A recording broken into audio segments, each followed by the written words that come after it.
I am disappointed in one part so far. I haven't really seen Nemesis at all.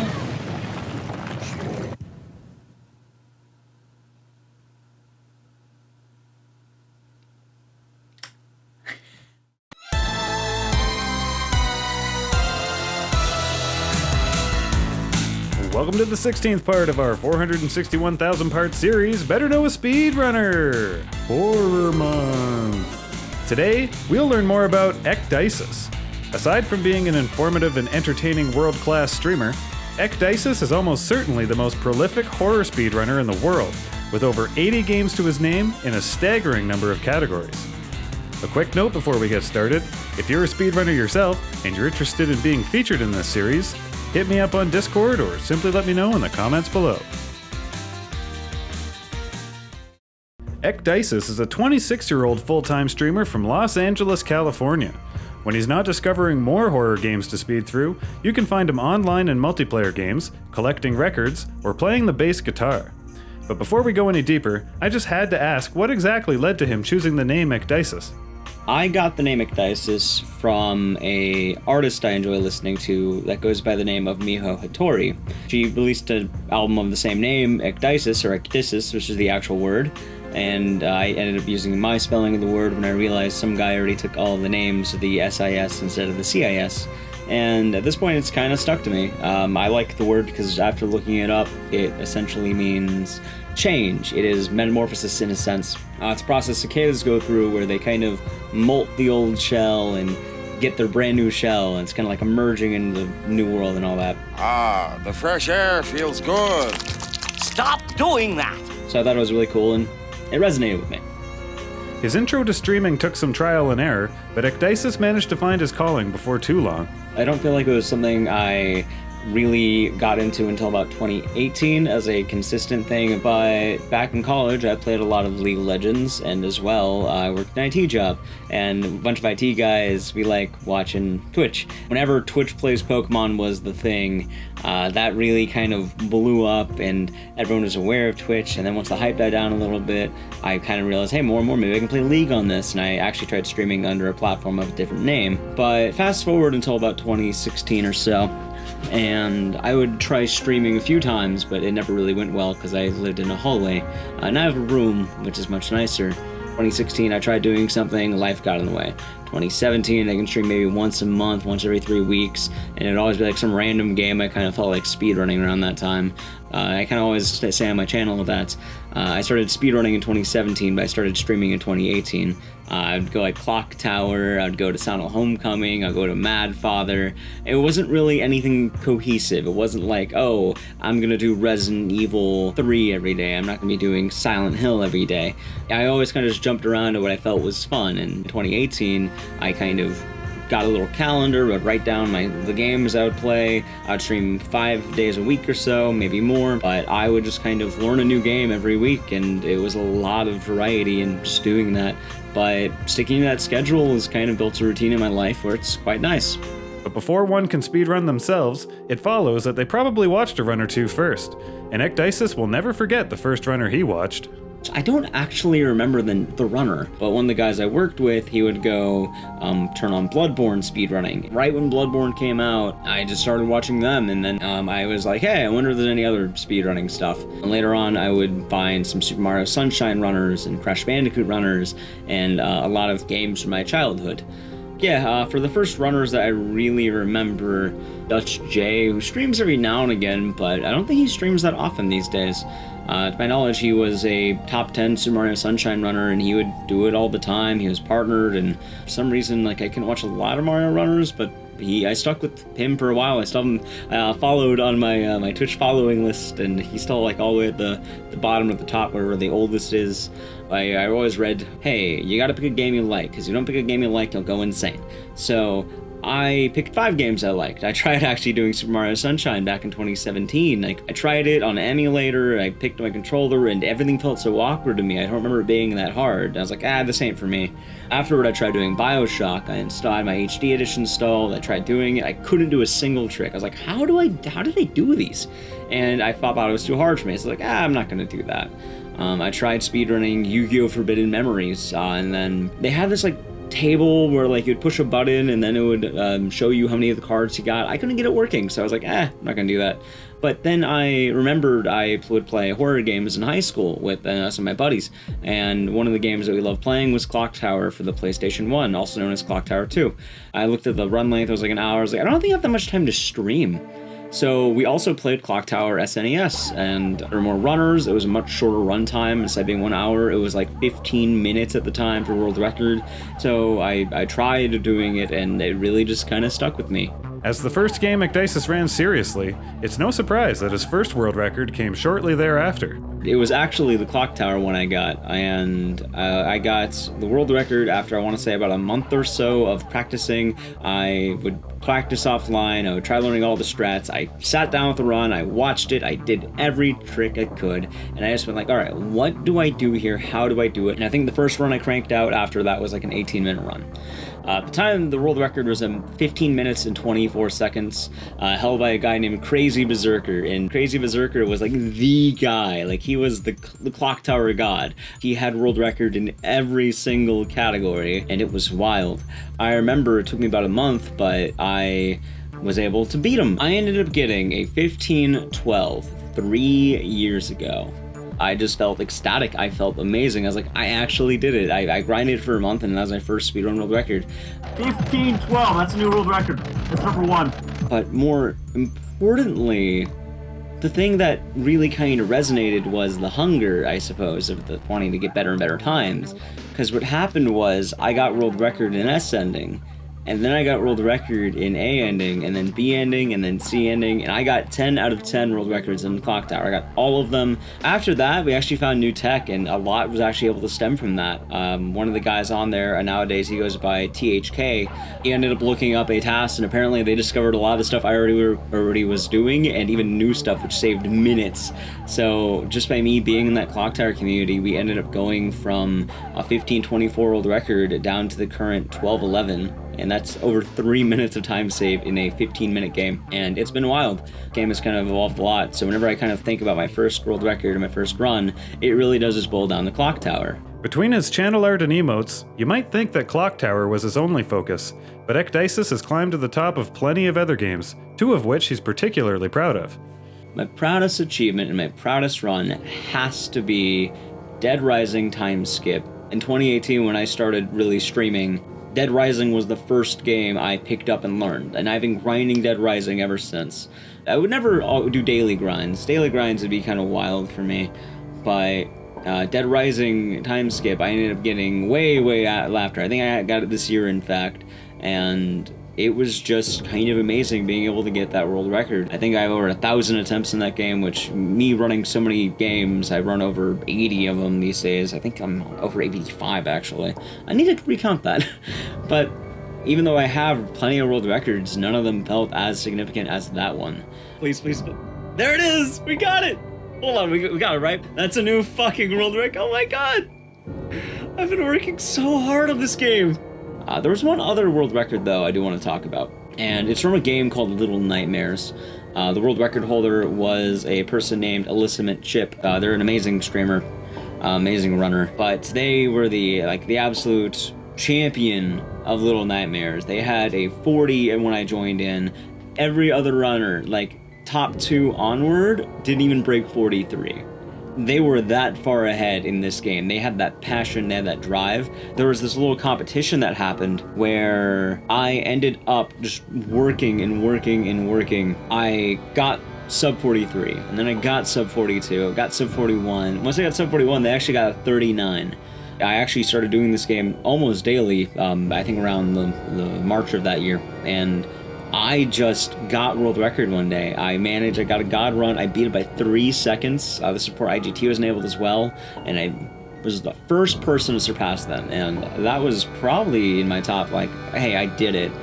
That's fucking right, we did it! We fucking did it!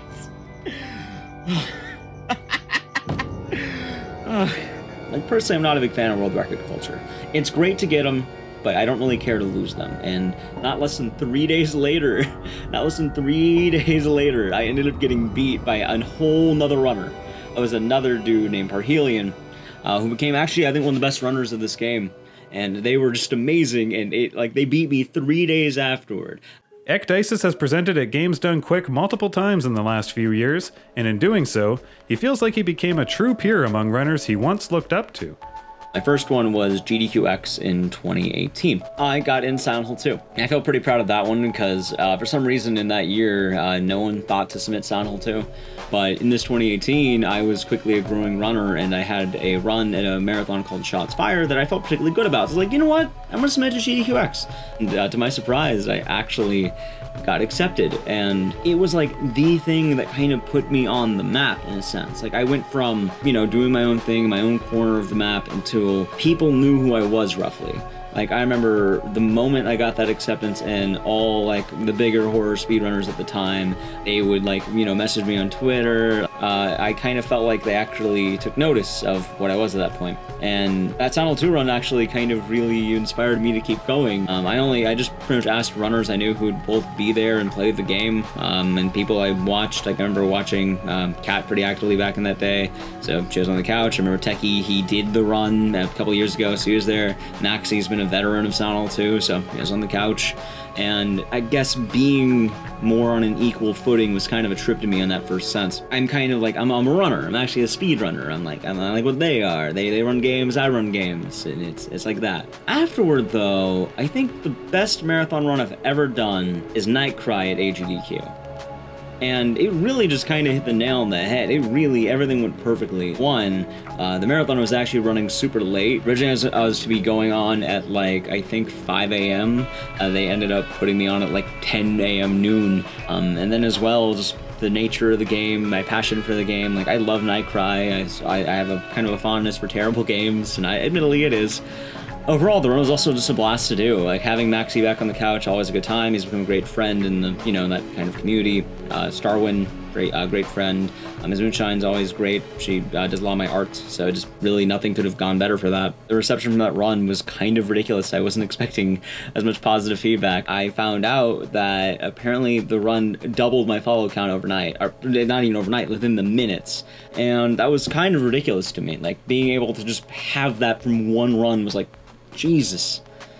As a runner of nearly 100 different games, Ecdycis stresses the importance of leaning on the existing community when learning a new run. Throughout 2018, since I never had the chance to keep on streaming, I wanted to learn BioShock, and I think of about May or August around that time, I actually went back and learned how to do it, because I had a firmer understanding of how speedrunning learning went, how to learn a game. And first thing I learned, I was running the wrong version. So it wasn't the HD version I needed, it was the original version. And honestly, the biggest tip, join runner discords, join the community discord. Like, I learned this because I talked to some of the BioShock runners, and they're like, hey, yeah, you gotta do it on this version. As much as I can tell you, like, you just want to take your time, you want to be patient, the best thing you can do is join a runner discord, because there's always going to be someone better than, let's say me, let's say you. Even if you have a world record, there's things you can learn, and it's kind of wild. That's kind of my next step, but just getting the different perspectives of runners, I feel, is extremely important. But while leaning on existing runners is important, he also warns against leaning too hard on the people at the top. Don't watch World Record. Not yet. Watch it if you want to see what you can do. But don't only watch it. Why are you only watching World Record? Why would you only watch World Record? Okay, I don't do it first try, I suck, I give up. I've watched so many people, they only watch the top runner, the absolute top. They don't watch even top 3, just the number 1. And then they say, wait, I didn't know you could do that. It's like, yeah, you can do that. Like, oh, top 2 is only a few seconds behind? Yeah, there's a reason. They're doing different strats. They exist. There's different methods of doing things. Being able to watch more than just the top runner really can help someone. Hell, even watching mid-runners. It just gives you a good idea of what happens. You kind of have a better grasp. As well, sometimes just marathon commentary VODs, the GQ VODs, just watching the world record, you won't learn anything.